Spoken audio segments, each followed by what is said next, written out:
Okay, here it is, April 27th. Got my trusty little umbrella here with Zane's. I'm going to do a little walk around the Maxximum Speedway since we've been waiting for this rain to stop ever since we had the dozer here, and it just doesn't seem to let up.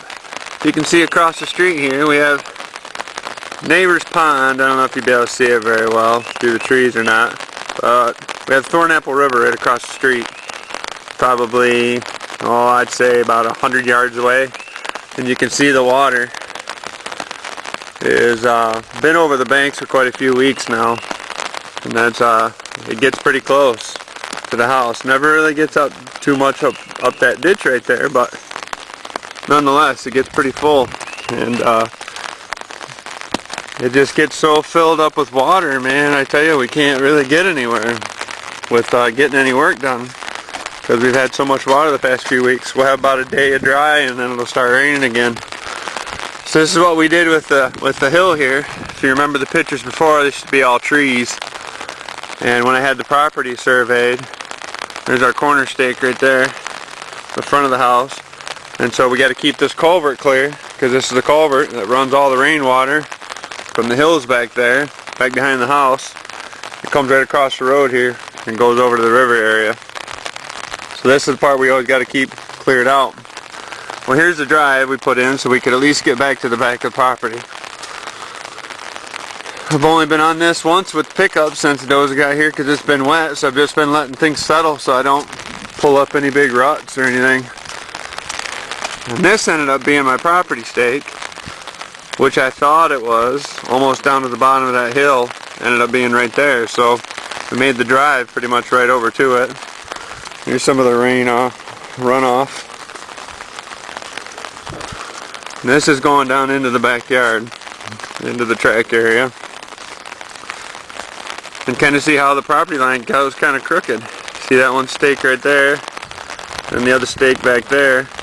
If you look at it from the road, it's not even close to being straight, parallel with the road. We thought it was to the left hand of that telephone pole back there, and it ended up being pretty crooked.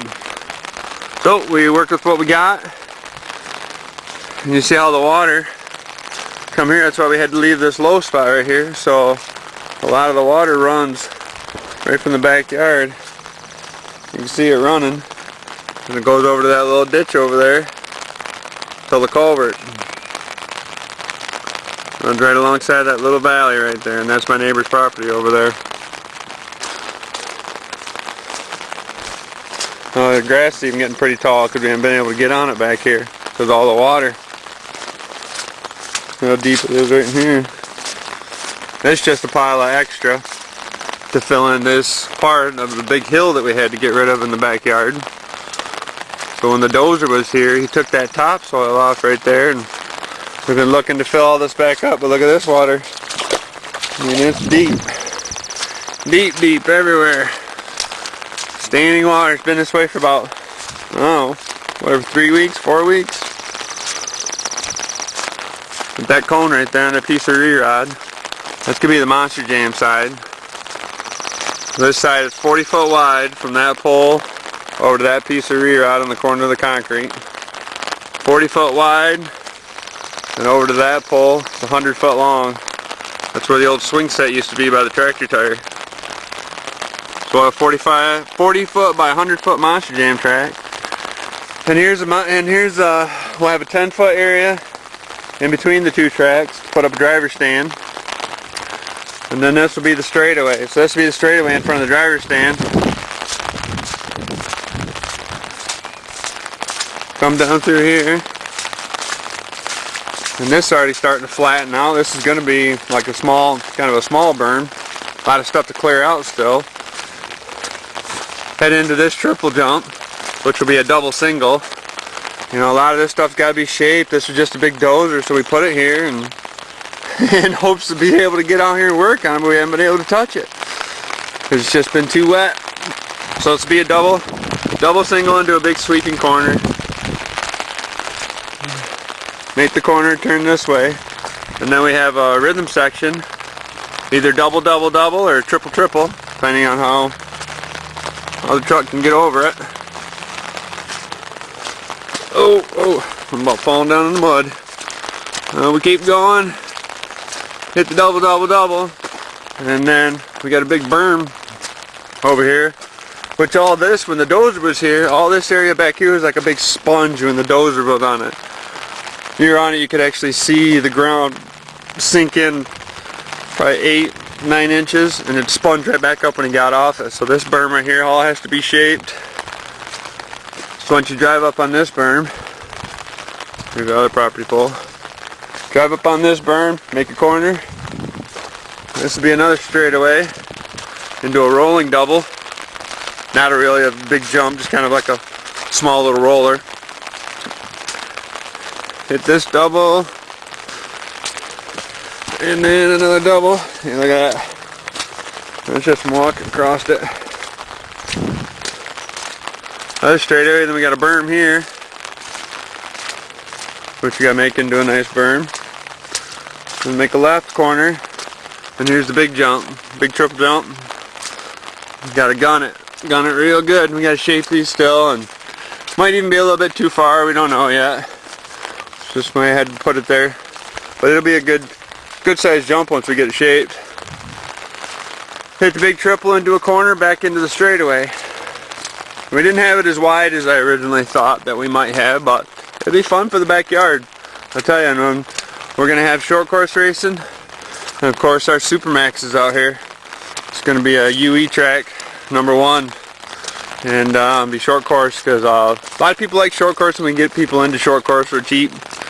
You know, people can go box stock, run a slash route out of the box for a couple $100, and be able to get a lot more kids and other people involved without having to spend $1,000 to get a race truck around. Oh, you just got to keep waiting. A little bit of drain tile back there, what we used for Monster Jam last week, and that's even how the back line of the property, not even to the fence line.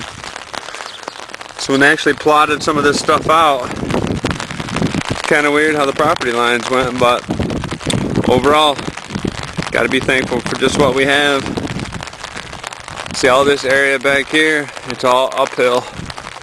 So a lot of that runoff, that's what we get back here. That's why all this water's back here. You see the pool area. That's a little pit barn. That's all the roots that we've been picking. I'm getting the dozer here. A little small campfire pit that has been started, but of course I haven't been able to burn any wood since it's been soaking wet, filled with water. We've started lining it with rocks. That's where the old swing set was. So a lot of stuff still to be covered up and just, you know, just flattened out. And, you know, Monster Jam side won't even, you know, we can't even get on that. I was hoping to have that area completely flattened off and planted with grass already, but shoot, you can't put any grass seed out here. It just washes away. Spike found himself a deer bone. And this is kind of a low area where it gets really standing. How deep that water is. And this fills up. This is like our little pond that we have. How full it gets right here. That's from all the neighbors. Look at this by the pool pump. Look at that. Completely underwater. Our pool pump and the heat pump. That's right. That's by our pool. Feet are completely submerged. This is a lot of area that we got to get filled up. Pool's dang near full. We haven't ordered water yet. Well, it's just kind of a drag. We thought, you know, for sure that we'd get some dry weather, but it doesn't seem to be letting up. It's starting to wash some of this dirt away. We got grass growing on the dirt already.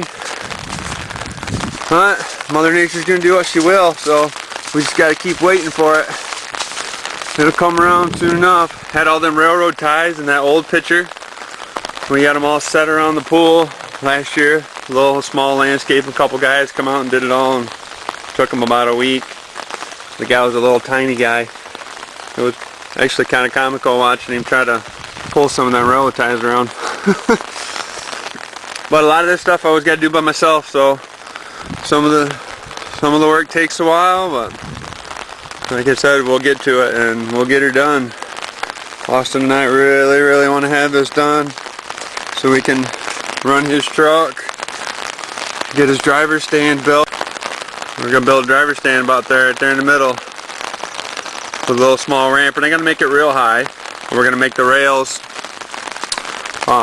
not so high that he can't see over them. So we're going to get him out there and see exactly how far the rails can be so he's not obstructed. And so the ramp isn't so steep also. The drive coming in, that's really going to help out a lot, getting dirt and supplies to the backyard, because before the grade was so steep you couldn't really get tractors or anything back there. Afraid of tipping them over. Well, that's a walk through a Maxximum Speedway, guys. Let's hope we get some hot weather here pretty soon. This rain will stop. Guys, take it easy.